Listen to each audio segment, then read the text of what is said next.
আসসালামু আলাইকুম। কেমন আছেন আপনারা সবাই? আজকে আবারও নতুন একটি ভিডিও নিয়ে আপনাদের সামনে চলে আসলাম। আজকে আমরা আলোচনা করব রসায়নের ছোট্ট একটা অংশ, সেটা হচ্ছে ভিট্রিয়ল থেকে। আমরা মূলত বিগত সময়ের প্রশ্নগুলোকে যদি একটু দেখি, তাহলে দেখা যাবে যে ভিট্রিয়ল থেকে মূলত বিভিন্ন ধরনের ভিট্রিয়লের যে কেমিক্যাল ফর্মুলাগুলো আছে, রাসায়নিক যে সংকেতগুলো আছে, সেখান থেকে মূলত প্রশ্ন করেছে। তো আমরা আজকে ওই সংকেতগুলো জানার পাশাপাশি আমরা ভিট্রিয়ল জিনিসটা কি, এটা কিভাবে গঠিত হচ্ছে, তার একটা ছোট্ট ধারণা নেওয়ার চেষ্টা করব। এবং বেশ কয়েকজন আমাকে আসলে একটু জানতে চেয়েছিলেন যে ভিট্রিয়লগুলোর কেমিক্যাল ফর্মুলাগুলো আসলে মনে রাখার কোনো কৌশল আছে কিনা। তো সেটা মনে রাখার ছোট্ট একটা কৌশল বা আইডিয়া আমি আসলে আপনাদের সাথে আজকে শেয়ার করব। কেমন? তাহলে চলুন আমাদের আজকের আলোচনা শুরু করা যাক। তো আমরা প্রথমে এই ভিট্রিয়ল শব্দটা নিয়ে আমরা আলোচনাটা শুরু করব। ভিট্রিয়ল, এই যে শব্দটা, এটা মূলত আমরা বলতে পারি একটা ল্যাটিন শব্দ। এর যে অরিজিনাল আমরা যদি বলি ল্যাটিন শব্দ, যার সাধারণ একটা অর্থ হচ্ছে আপনার কাঁচ। কেমন?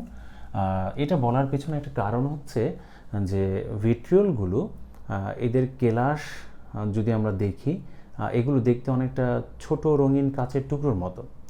তো এই ছোট রঙিন যে কাচের টুকরোর মতো দেখতে হওয়ায় ল্যাটিন ভাষায় এটার নামকরণ করা হয়েছে কি আপনার ভিট্রিয়ল। আর কেলাস বলতে মূলত যে জিনিসটা বোঝানো হয় সেটা হচ্ছে সাধারণত কঠিন যে পদার্থগুলো আছে, তাদের স্বচ্ছ যে স্ফটিক নির্দিষ্ট জ্যামিতিক যে আপনার আকৃতি থাকে, সেই জিনিসটাকে মূলত আমরা কি বলে থাকি? কেলাস বলে থাকি। আচ্ছা, আমরা এইটার গঠনের দিক থেকে যদি একটু তাকাই, আমরা এইভাবে সংজ্ঞায়িত করতে পারি যে কেলাস পানিযুক্ত দ্বিযোজী ধাতব যে আয়ন, সেই আয়নের সালফেট মূলকটাকে মূলত আসলে কি বলা হয়? ভিট্রিয়ল। এখন কেলাস পানি না হয় বুঝলাম যে এর সাথে পানি যুক্ত থাকবে। এখন কত অণু পানি যুক্ত থাকবে সেটা আমরা না হয় একটু পরে দেখে নিব। আর আরেকটা বিষয় হচ্ছে এখানে দ্বিযোজী বলতে আসলে কি বোঝানো হচ্ছে। তো দ্বিযোজী বলতে বোঝানো হচ্ছে যাদের যোজনী, হ্যাঁ, যাদের যোজনী হচ্ছে আপনার কত? 2। এবং এখানে দেখেন একটা কথা বলতেছে, সেটা হচ্ছে ধাতব আয়ন। দ্যাট মিন্স কি? পজিটিভ আয়নের কথা। আর সাথে যুক্ত থাকবে, তার সাথে যুক্ত থাকবে কি? সালফেট। তো SO4 2 মাইনাস, এই যে সালফেট যে যৌগমূলকটা, এটা যুক্ত থাকবে।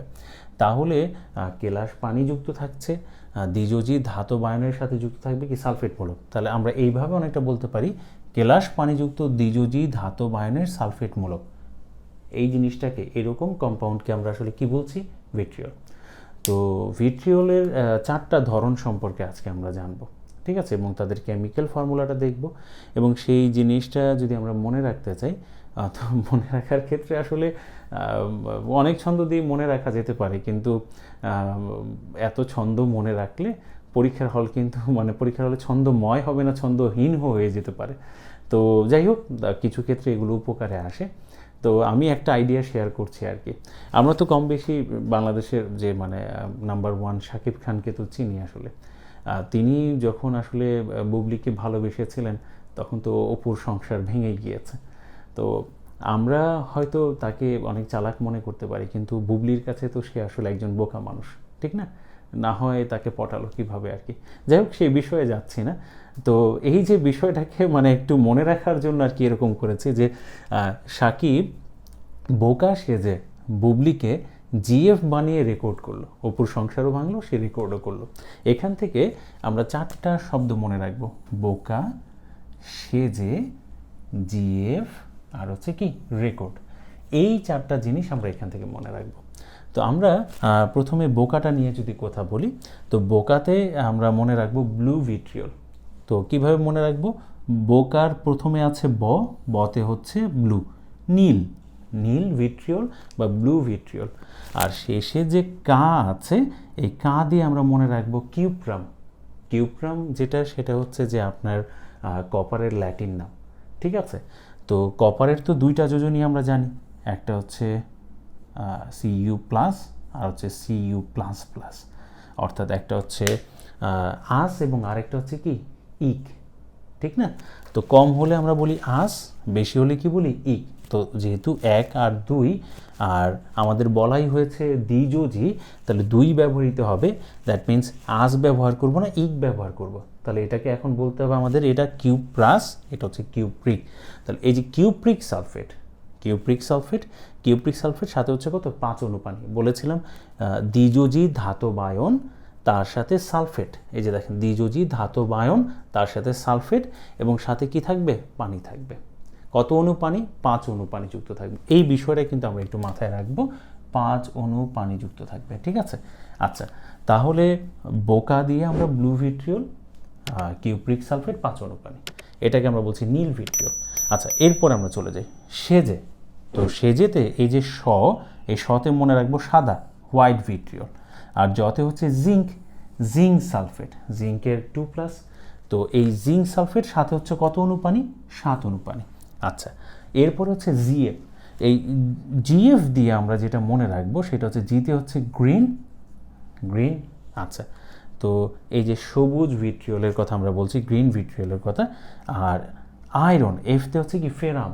তো এই যে আয়রনের যে যোজনীর কথা যদি আমরা বলি, এটা হচ্ছে 2 আর আরেকটা হচ্ছে কত 3, যেহেতু ধাতব আয়ন ধনাত্মক। 2 আর 3-এর মধ্যে আমরা জানি যে কমেরটাকে আমরা বলি যে আস, আর বেশিটাকে আমরা কি বলি, ইক। এই জায়গায় কিন্তু 3কে নেওয়া যাবে না। কেন নেওয়া যাবে না, কারণ এখানে বলা হয়েছে দ্বিযোজী, তাই আমাদের নিতে হবে কি ফেরাস। তাহলে এই যে ফেরাস সালফেট সাথে হচ্ছে কি আপনার 7 অণু পানি। তাহলে জি দিয়ে হচ্ছে গ্রিন সবুজ, আর এফ দিয়ে হচ্ছে ফেরাস সালফেট, ঠিক আছে। রেকর্ড, এই রেকর্ডের রতে হচ্ছে রেড, লাল ভিট্রিয়ল, রেড ভিট্রিয়ল। আর কতে হচ্ছে কোবাল্ট সালফেট সাথে হচ্ছে কত 7 অণু পানি। ভিট্রিয়লগুলোর দিকে যদি আপনারা একটু ভালোভাবে খেয়াল করেন, শুধুমাত্র এই যে কিউপ্রিক সালফেট, হ্যাঁ, ব্লু ভিট্রিয়ল যেটা এইটার সাথে শুধু হচ্ছে 5 অণু পানি, বাকি সবার সাথে হচ্ছে আপনার কত 7 অণু পানি। এই 4টা জিনিসের মধ্যে প্রথমটা সেটা হচ্ছে যে ব্লু ভিট্রিয়লের কথা যদি বলি, এটা ডাক অধিদপ্তরে এসেছে 2018 সালে। সাদা ভিট্রিয়ল বা হোয়াইট ভিট্রিয়ল কিন্তু এই যে জিঙ্ক সালফেট 7 অণু পানি শিক্ষা অধিদপ্তরে এসেছে 2004 সালে।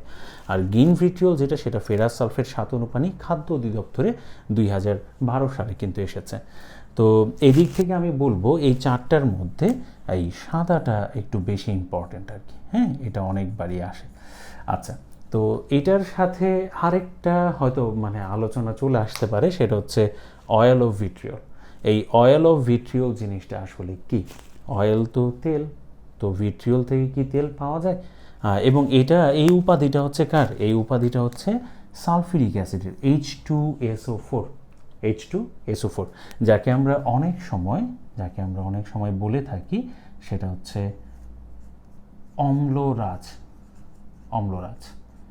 অম্লরাজও বলি, রাসায়নিক উপাদানগুলোর রাজাও বলে থাকি, ঠিক আছে। তো এটা বলার পিছনে একটা বড় কারণ হলো অজৈব যে অ্যাসিডগুলো আছে, অজৈব অ্যাসিডগুলোর মধ্যে সবচেয়ে বেশি বহুল ব্যবহৃত অ্যাসিডটা হচ্ছে কি সালফিউরিক অ্যাসিড। আচ্ছা, তো আমাদের প্রশ্নটা অম্লরাজ কেন, সেই জিনিসটা নিয়ে না, আমাদের এই যে ভিট্রিয়লের সাথে কানেক্ট করে আমরা এই জিনিসটা বলতে চাচ্ছি যে অয়েল অফ ভিট্রিয়ল সালফিউরিক অ্যাসিডকে কেন বলা হয়। এটা বলার পিছনে প্রথম কারণ হলো মানব সভ্যতার ইতিহাসের মধ্যযুগের কথাটা যদি বলি, রসায়নের উৎপত্তি স্থল বর্তমান যে মিডল ইস্টের যে অঞ্চলটার কথা বলি আর কি, এই জায়গায় এই যে রসায়ন যে চর্চাটা, এটা একটা গুপ্তবিদ্যা নামে পরিচিত ছিল। গুপ্তবিদ্যা বা রূপান্তরকরণের একটা গুপ্তবিদ্যা নামে পরিচিত ছিল। সেখান থেকে একটা নাম দেওয়া হয়েছিল রসায়নকে, সেটা হচ্ছে আলকিমিস্তা, ঠিক আছে, আলকিমিস্তা। তো এই যে আলকিমিস্তা দেওয়া হয়েছিল, এই রসায়ন চর্চার সাথে গুপ্তবিদ্যার সাথে যারা আপনার কাজ করতেন বা এইগুলো নিয়ে গবেষণা করতেন, তাদেরকে বলা হতো আলকিমিস্ট। আর আমরা জানি আলকেমিস্ট নামে তো পাওলো কোয়েলোর একটা নোভেল আছে, উপন্যাস আছে। আচ্ছা, তো এই যে আলকেমিস্ট যারা ছিলেন, গবেষকরা ছিলেন, গবেষণা করতেন, তারা অনেক সময় যেটা হতো আপনার, সেটা হচ্ছে যে এই যে প্রথমবারের মতো ফেরাস সালফেট, হ্যাঁ, ফেরাস সালফেট, আর সাথে হচ্ছে যে আপনার ফিটকিরি, আমরা জানি যে এটা হচ্ছে পটাশিয়াম সালফেট, অ্যালুমিনিয়াম সালফেট, আর হচ্ছে 24 অণু পানি, ফিটকিরি। এই মিশ্রণটা থেকে আপনার পাতিত করে, এই মিশ্রণটাকে পাতিত করে একটা যে জিনিস পেলো, যে দ্রবণটা পেলো, সেটা অনেকটা তেলের ঘনত্ব বেশি হলে যেমন দেখা যায় ওই রকম দেখা যাচ্ছিল। ওই জিনিসটা কিন্তু ছিল কি, সালফিউরিক অ্যাসিড। প্রথমবারের মতো সালফিউরিক অ্যাসিড এইভাবে তৈরি করা হয়েছিল, ফেরাস সালফেটের সাথে ফিটকিরিটা মিশিয়ে আপনার পাওয়া গিয়েছিল। এখন এই জায়গাটার মধ্যে যদি আপনারা একটু খেয়াল করে দেখেন যে এই যে ফেরাস সালফেট, এটা কিন্তু হচ্ছে আমাদের এই যে গ্রিন যে ভিট্রিয়ল, হ্যাঁ, গ্রিন ভিট্রিয়লের মধ্যে কিন্তু ফেরাস সালফেট আছে।